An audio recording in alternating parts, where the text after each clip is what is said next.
നിങ്ങളിപ്പോ ഒരുപാട് home automation എന്ന് കേട്ടിട്ടുണ്ടാവും. റീൽസിലായാലും ഇൻസ്റ്റാഗ്രാമിലായാലും ഫേസ്ബുക്കിലായാലും നമ്മൾ ഏറ്റവും കൂടുതൽ കേൾക്കുന്ന വേർഡായി നവഡേയ്സ് ഹോം ഓട്ടോമേഷൻ.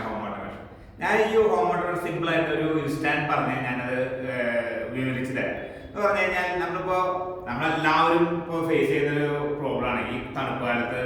നമ്മൾ രാത്രി കിടന്നുറങ്ങുമ്പോൾ നല്ല സ്പീഡിലുള്ള ഫാൻ, അത് കഴിഞ്ഞ് കാലത്ത് അങ്ങനെ മടി പിടിച്ച് നല്ല തണുപ്പാണ്. അത് എങ്ങനെ ഓഫ് ചെയ്യണമെന്ന് അറിയാതെ ഇങ്ങനെ ഇരിക്കുക.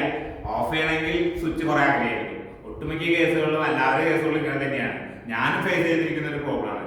നമുക്ക് ഇപ്പോ അലക്സോട് പറഞ്ഞു കഴിഞ്ഞാൽ ഒരു just prompt turn of the switch അല്ലെങ്കിൽ സെറ്റ് മൈ ഫാൻ അറ്റ് 3 എന്ന് പറഞ്ഞു കഴിഞ്ഞാൽ പല മോഡലുകളുടെ പ്രോംപ്റ്റ് പറഞ്ഞു കഴിഞ്ഞാൽ ഇത് ചെയ്തെടുക്കാവുന്നുള്ളൂ. ഇത് ശരിക്കും ഈ ഒരു കേസിനെയാണ് നമ്മൾ പറയുന്നത് ഹോം ഓട്ടോമേഷൻ എന്ന് പറയുന്നത്. അത്രയുള്ള കാര്യം. ലാസ്റ്റ്